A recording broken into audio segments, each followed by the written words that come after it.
Hi, so I think I'm live here on Facebook. I just had a feeling just to come on to share some things about some things and to explore a little bit about the nature of reality as I see and experience it. Just had an impulse to share, so I thought I'd do it publicly. Why not? Maybe this is interesting for you to listen, receive this, and ask yourself some questions, have a review.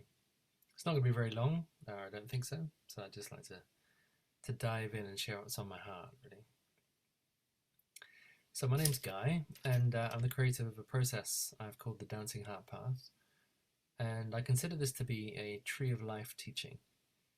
Now, what that means to me is it's got roots and branches and all the twigs and all the buds and flowers and fruits and everything else. And a tree of life is a shelter to everything. So tree of life teaching is all inclusive. That's what I'm saying. It allows space for everything that we are in our human experience. And in my view, some of the teachings that are out there in the world are not tree of life teachings, they're branch teachings. There's nothing wrong with this, but just to recognize that it's a branch teaching on confidence, for example, or on making money, on better relationships or communication. And all these are essential and valuable, but then to take a few steps back and back and back and back and see where this branch sits in relationship to the whole tree.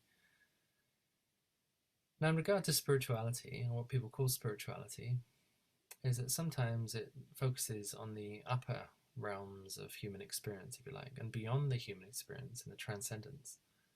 So you can meditate without utilizing your senses, without sexuality, without emotion, without sensation.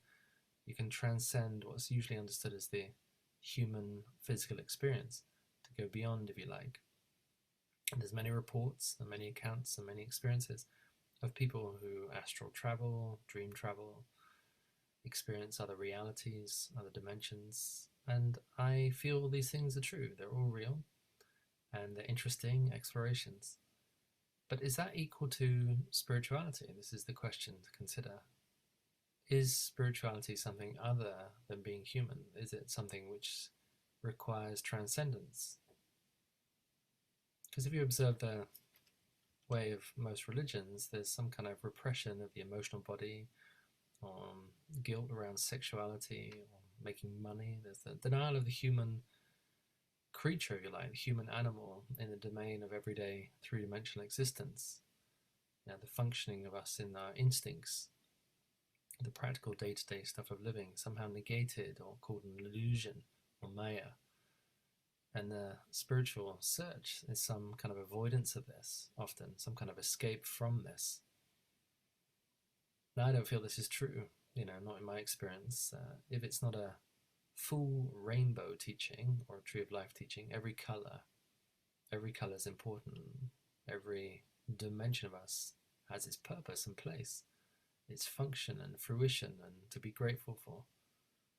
So there's no avoidance in the way that I view reality and experience. It's rather deepening into the nature of each realm or dimension or function, and to see it for what it is, and to find its perfect place in our whole totem pole of existence, if you like. So the consideration, which I invite you to look at, and I look at it often, is there anything which is being avoided or denied or repressed or ignored in our experience? Do we have a belief system which is that one day, someday, I'll be better or be more than when I escape this mortal coil, or when I transcend these limitations or obstacles? So is this seeking away from the present moment?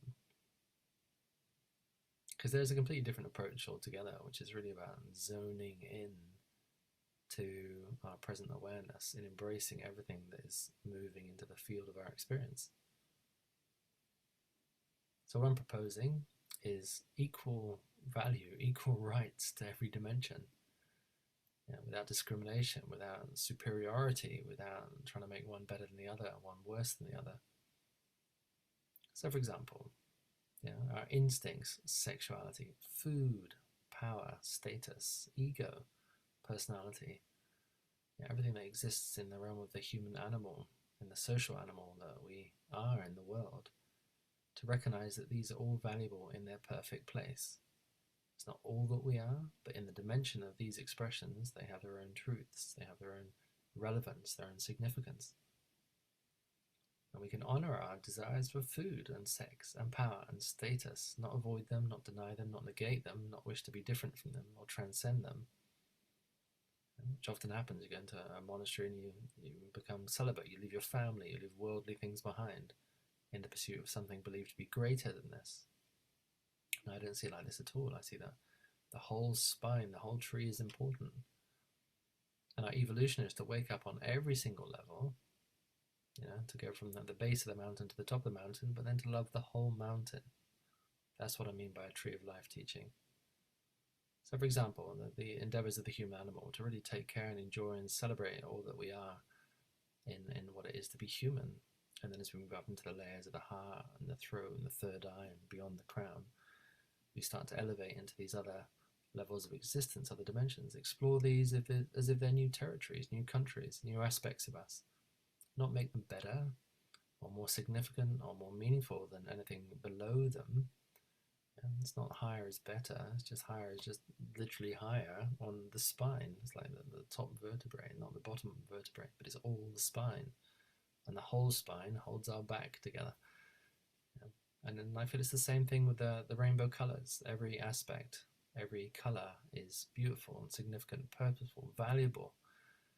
And when we learn to listen to the different desires of each and every level of our being, include them without superiorizing them, then there's an all-inclusive state of existence that we have.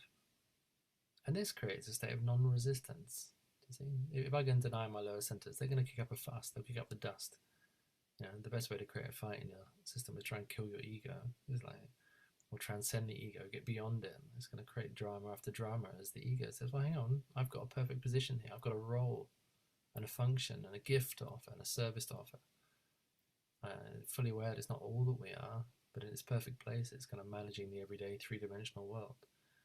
A life without instincts, we wouldn't, the natural fears that protect us, that, move us away from fire and dangerous situations, the instincts that allow us to navigate the everyday experience of living. How essential are these? We wouldn't want to get beyond these. As you move up to the intellect, the beauty of thinking and abstraction is fantastic in its own domain. It's not escapism, but it's just like a perfect state in its own domain, but it's part of the wholeness of our spine. So my way is one of appreciating every single aspect of us, including, embracing, researching, finding its perfect place, its perfect function. And what I notice is when I do this, when I'm in this state of allowing, acceptance, non-resistance, everything just is smooth, is content, is listened to, is honored, is respected. So I'm not negating any aspects of Guy or my spiritual Guy or anything that we might refer to as other dimensional. Everything is included, everything is welcome, everything is allowed, everything is me on a full spectrum of existence. So what I've personally experienced is, many times I've been to the top of the mountain believing that's where I wanted to be, and the desire at the top is just to come back to the base of the valley and enjoy the sound of the river. And at the base of the river, you just want to go back to the top again until you start to take a step back and start to recognize the beauty of the whole mountain and all the different, heights and depths and groundedness of it, and how everything is perfect. And, it wouldn't be perfect without all the different aspects of everything that included in the mountain. Or the tree, all the rainbow colors, whichever way you want to visualize it, or put a metaphor around this, or the whole of your spine. So my invitation to you is breathe all the way through the spine, from the base to the crown and beyond the crown, and then all the way from beyond the crown all the way down to the base, to the top of the spine and down to the base. Very simple, just breathe up. Beyond, and down and through and beyond the feet as well. And just recognizing this totality spectrum existence we have and how beautiful this is to be a multi-dimensional creature. And learning to study how everything fits together, every space, every aspect, every dimension is beautiful and purposeful in its perfect place. And then we live in a state of non-resistance, all inclusion. Love is allowed through everything, everywhere, all the time. You're not trying to get beyond yourself or be better than a lower dimension or a higher dimension. You recognize each dimension's own perfection at its own level, in its own way. There's a complete state of non-resistance, all-embracing welcoming. And this is what I call tree of life teaching, and I've manifested this into a journey process I call the Dancing Heart Path, where it's really about a warm embrace on all the different aspects of us. And we use dance as the medium of expression and experience, as a way of connecting to the whole totem, if you like, the whole totem pole of our spine, or the glory of our multidimensional existence. And everything comes to pieces. It's seen and included and welcomed and understood. And then we can draw upon all the different dimensions, all the different intelligences, all the different functions as and when needed or wished or desired in our life experience. So this is what I felt to share with you, and also bring a word to this. I created a word, I call it Animajor, which is animal, angel, integrated together, all as one. And this integral, holistic, all-inclusive, full spectrum approach is how I live, how I teach, how I share, and how I'm reminding right now. So I'm curious, how do you hear this? Please leave some comments if you want to get engaged in this conversation. And I wanted to share this really to bring a multi-dimensional relaxation to us. Instead of trying to avoid, suppress, deny, go beyond all this kind of business that we get into of self-negation, instead of total, warm, loving self, vibrant inclusion. So that's what I want to share with you today. And yeah, thanks for listening. Lots of love to you all. Bye-bye for now.